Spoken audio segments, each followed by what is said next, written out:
If you don't want a divorce, get out of this house right now, all right? These words came suddenly from my husband. Obviously, I was taken aback. He must have been quite confident that I wouldn't file for divorce to go to such lengths to intimidate me. When I couldn't take it anymore, I decided to seek advice from someone else. My name is Anna. I'm a 30-year-old office worker. My husband James and I are about to celebrate our 5th wedding anniversary. We're still waiting for the blessing of a child, which has led to a constant barrage of questions from my mother-in-law about when she can expect grandchildren. My father-in-law passed away years ago. My mother-in-law lives on the inheritance he left behind. Honestly, I feel on the verge of a nervous breakdown with her constant prodding about grandchildren. Actually, I might already be there. Despite seeing me like this, my husband James doesn't lift a finger to help. In fact, he recently started siding with his mother, blaming me for our troubles. I used to adore him for his kindness when we were dating. But after we got married, his attitude completely changed. Without any consultation, he decided we would live near his childhood home. When James is off from work, I am summoned to his parents' house and made to do housework all day long. Of course, there are no breaks. While I'm busy with chores at his parents' house, the two of them either go out together or stay in watching TV and laughing. I was even yelled at once for making too much noise with the vacuum cleaner. After that, I was forbidden to use it and was told to clean with a broom and a rag instead. Then, my sister-in-law moved back home. She was originally living in a neighboring town, but due to some personality conflict, she had recently moved back. Her return has only added to my burden. She has a 4-year-old daughter and expects me to make her kindergartner's lunch every day. When I tell her that it's impossible because of my job, I get yelled at by my mother-in-law, saying, "Your sister-in-law is dealing with the aftermath of a divorce." My husband says, "Don't you want to be useful to the family?" And my sister-in-law herself says, "It'll be good practice for when you have a child of your own, so you should be thankful." So I end up waking up at 4 a.m. every morning, making my niece's lunchbox and breakfast for my in-laws, then head back to my place, finish my own housework, and go to work. That's the brutal routine I've been forced into. My husband, of course, doesn't lift a finger to help with any household chores.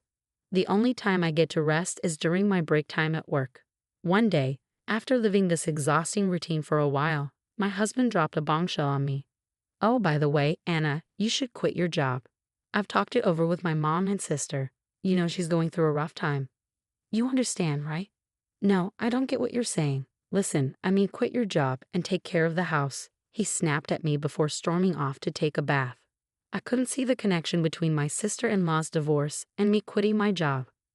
My husband is stuck in a dead-end job, and there are months. When I earn more than him, does he really think he'd live off his salary alone? Neither my mother-in-law nor my sister-in-law work. I can't understand why they can't handle the housework. Feeling like I couldn't handle any more of this, I grabbed my car keys and drove off to one place that came to mind. That place was my childhood home, a bit far from the apartment we live in now. My parents had moved overseas, and no one currently lived there. Because my parents are the worrying type, I couldn't bring myself to talk to them about the matter. Whenever something unpleasant happened, I'd come here. This is my home, filled with precious memories. As I was lost in these thoughts, my phone rang. It was my husband. "Hey, I just got to the bath and you're gone. Are you back at your parents' place again?" "Yes, so what? Could you stop running back home every time something goes wrong?" His words simply didn't resonate. "I'll be working from here for a while, and no, I won't go to your parents' house either." Defeated by his forcefulness, I returned to our house. Afterwards, I quit my beloved job in the fashion industry. My clueless coworkers speculated I might be pregnant. I was given no free time, made to manage the household all day. Even when I caught a cold and ran a high fever, no one seemed to care. I had become a servant in this house, a slave to put it bluntly. However, one day amidst this lifestyle, something happened. Guess what? My sister-in-law was getting remarried. Moreover, her fiancé was an executive at a major corporation, earning a substantial income. It was quite a shock. My sister-in-law isn't exactly a beauty, and her personality leaves a lot to be desired. I understood everyone has different tastes and there are all sorts of people out there. The entire in-law family was celebrating, shouting about how she was marrying into money. My sister-in-law, full of pride, showed me a photo of the man. "Huh, this man," I thought, looking at the photo. when my husband said something unbelievable. Because of this, Anna, your parents' house will become my sister's family place. I was stunned. Wait a minute. That house is what my parents left for me. It's not for you to decide. The whole family has decided. You, who lives off my money, don't have a say in this, he retorted. Was the person standing in front of me a devil in human skin? That house was left for me by my father, a place for me to live if I ever had children. James should know this. Why can he act so selfishly? My heart was at its limit. As if to add insult to injury, my mother-in-law said, "You can't even give us a grandchild. Can't you be useful around the house for once?" There was no one on my side in this house. I returned home, packed a few belongings, and headed to my parents' house. I made a firm decision in my heart. I would never go back. A few days later, having received no calls from my husband, I thought he might have reconsidered. Then, suddenly, the doorbell rang. Standing there were my husband and sister-in-law. "What are you doing here?" I asked. "We thought we should take a look around," my sister-in-law said, barging in. Despite my pleas for them to stop, they ignored me, snooping around the house, treating me as if I was invisible. "This house is pretty nice too. Good for you, Anna," my sister-in-law remarked. "And when do you plan to move out of this house, Anna? My sister's wedding is coming up soon." "Get it together," my husband said, unchanged as I stayed silent. My husband added, "If you don't want to get divorced, leave now." Confident that I wouldn't divorce him, my husband was grinning with my sister-in-law looking my way. "Got it," I said. Once I confirmed, my husband seemed pleased, saying it's all he wanted to hear. Apparently, under the guise of celebrating my sister-in-law's wedding, they are planning a long family-only trip starting tomorrow. Naturally, I'm not included in this little escapade. My husband told me to pack up and leave by the time they get back. Then, he and my sister-in-law left with an excited air about them, watching their backs. 2 weeks later, the day for my in-laws to return from their trip arrived, and my phone began ringing incessantly. The caller was my husband, with calls also from my mother-in-law and sister-in-law mixed in. Unable to ignore the constant noise any longer, I finally answered the call. "Hey Anna, where the hell are you?" my husband demanded. "I'm at home," I replied. "You're lying. You're not at the apartment or at your parents' place. And what's the meaning of this? Your family house has a for sale sign." "Yes, I put it up for sale." "What are you talking about?" he asked, clearly caught off guard. "Well, after your mockery, I gave it some thought. The house you're living in now just seems so dirty to me. I prefer cleanliness. After all, I'm divorcing you." "Don't mess with me," my husband yelled. That was going to be my line. "Let's let our lawyers handle it from here." With that, I hung up on him while he was still shouting. On the day my husband and sister-in-law returned, I had already been in touch with a certain person, a friend of my father's who runs a real estate company. Though I had no prior experience selling houses, he offered me guidance and we managed to strike a good deal. As a side note, the apartment we had been living in was in my name since my husband couldn't pass the screening process. I had no intention of staying there, so I canceled the lease while they were away and sent all of my husband's belongings to his parents' house, cash on delivery. Even after that, I continued to receive calls from my in-laws, which I completely ignored. I recorded all the unpleasant messages they left on my voicemail. According to my lawyer, my husband was hesitant, even though he initially wanted a divorce. It seemed he was reluctant to lose his maid. I anticipated a lengthy battle. But then my husband suddenly agreed to divorce. My lawyer told me that my husband, mother-in-law, and sister-in-law abruptly showed up at his office, insisting that he divorce me and process it quickly. My husband had been wavering on the divorce, but my mother-in-law convinced him that since my sister-in-law's new husband was wealthy, they could afford to hire a new housekeeper and get rid of me, the barren wife, and find a younger, newer spouse. With that, my husband agreed to the divorce. Moreover, they offered to pay a small settlement on the condition that I would not get involved with them any longer. I thought that was supposed to be my line, but I decided to accept what was offered. Not long after, my sister-in-law got remarried. For a while after that, life was quiet. Taking care of myself was so much easier than I thought. I deeply regretted not divorcing sooner. Well, I'm finally free, time to enjoy my new life. Just as I was beginning to embrace this thought, an incident happened out of nowhere. My in-laws showed up at my new home. The moment I opened the door, They barged in, and my ex-husband demanded, "We need to talk. Sit down." Despite wondering who they thought they were, I took a seat. Then he said, "Come back home. We forgive you." Unable to close my gaping mouth, I answered, "Excuse me." I wanted them to leave immediately, so I teased, "Oh, are you talking about your sister's husband? Has he disappeared?" The three of them widened their eyes as if to say, "Why do you know about that?" and stared at me. "What do you know?" "Something. After we registered our marriage, he suddenly disappeared. We can't contact him," my mother-in-law added, with a hint of excitement. "On top of that, he ran off with her family's fortune." "Was this your doing? You've brought us such terrible fortune, daughter-in-law." She looked as if she would attack me at any moment. Tired of their baseless accusations, I decided it was time to set the record straight. I decided to reveal a truth to them. "Wow, I didn't realize your sister liked hamburgers so much." "What are you talking about? Hamburgers all of a sudden?" "Don't you know your sister's husband isn't some executive at a major company? He's just a part-timer at a hamburger shop." The sister-in-law froze, rendered speechless. I continued my story. In my single days, my friend and I loved visiting different hamburger shops. There was one favorite shop where a certain employee always made mistakes and got yelled at by the manager. That man happened to be your sister-in-law's husband. Once I started dating my husband, he told me no more hamburgers, so I gave up my hobby. When your sister-in-law proudly showed me her husband's photo, I recognized him but decided it wasn't my place to interfere and stayed silent. When I showed her the shop's homepage as proof, she stared intently at her husband's picture in the background.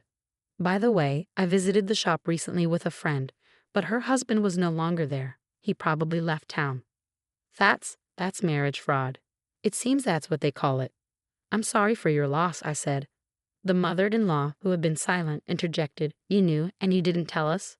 We took care of you for years, even though you couldn't have children. You owe us." At her nonsensical rant, I decided to reveal another truth I had been keeping. "First of all, I'm not the reason we couldn't have kids.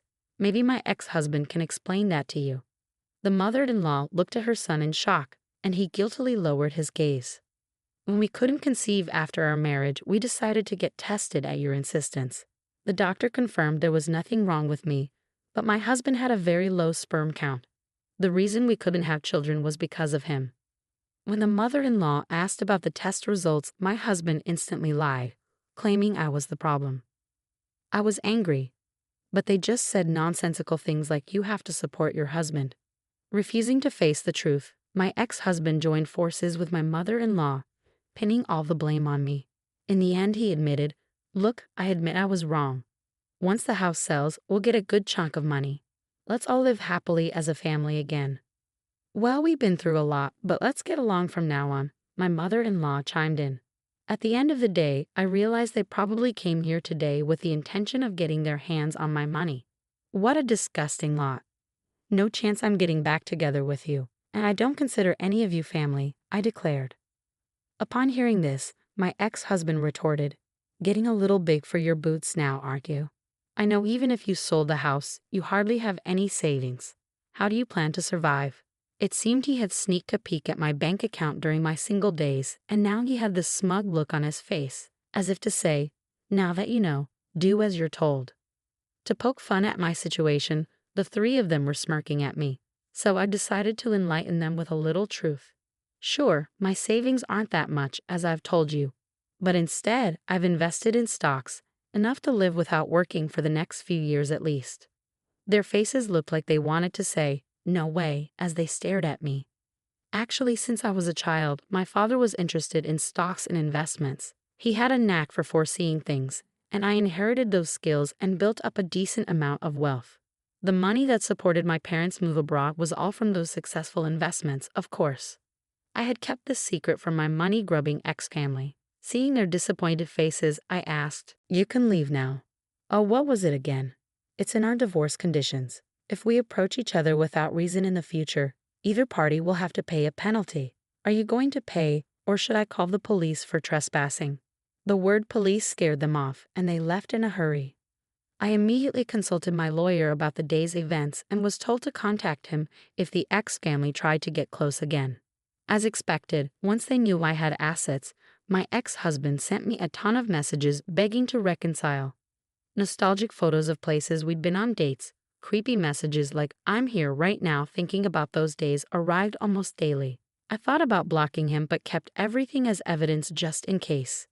And yes, I wondered how he managed to text me all day while supposedly working, but I didn't really care.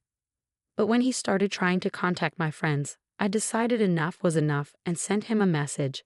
"I'll go to the police if this continues." I sent him a photo of our divorce agreement and the nearest police station along with the message. After that, the messages stopped and I never heard from my ex-husband again. I thanked my lawyer and he dropped a bombshell. Apparently, my ex-husband planned to live off his sister's new husband and had quit his job when she remarried. He was a fool for leaving a decent job at a decent company. "You asked for the documents. They should be arriving soon," I told my lawyer. I had placed another request with a lawyer separately from this matter. Soon after we were married, I felt something was off. My precious personal belongings were slowly disappearing. First, it was a necklace that I bought myself when I was single, then a fountain pen my parents had given me as a job starting present, bags, rings, and above all, the fountain pen were something I cherished greatly. When I talked to my husband about it, he yelled, "Don't worry about losing things." Suspicious, I installed a surveillance camera without telling my husband. What it captured was my husband and mother-in-law rummaging through my closet grinning. Once my sister-in-law moved back in, the footage showed 3 people instead of 2. Taking advantage of my silence, their actions escalated. They were selling my personal belongings surreptitiously for money, fueling their actions. They probably saw the balance in my bank book at that time. It continued until the divorce, so I collected plenty of physical evidence. Just as they thought I wouldn't claim anything. I filed for damages and compensation for emotional distress due to their actions. They must be panicking right now, but it's their own doing. As for what happened to the 3 of them, my sister-in-law's ex-husband found out about this incident, and it seems he took custody of their daughter. Seeing how my sister-in-law didn't seem to care for her daughter, I felt relieved. Just a while ago, I saw the daughter-in-law with her ex-husband happily holding hands and shopping. She had a happy smile on her face, something I never saw when she was at my in-laws. The 3 of them, who wanted to live comfortably, apparently applied for welfare, but they were naturally refused as they were healthy and nothing else. As for my husband, his pride kept him from finding another job. Eventually, he went to his old workplace and begged on his knees, but they had been hoping for him to quit and ended up calling the police, which he hated. He had to work, but it seems he could only find day labor jobs. My mother-in-law and sister-in-law had to pay me compensation, so they both started part-time jobs at a nearby supermarket. But the 2 of them, who had hardly worked before, are struggling with the unfamiliar work.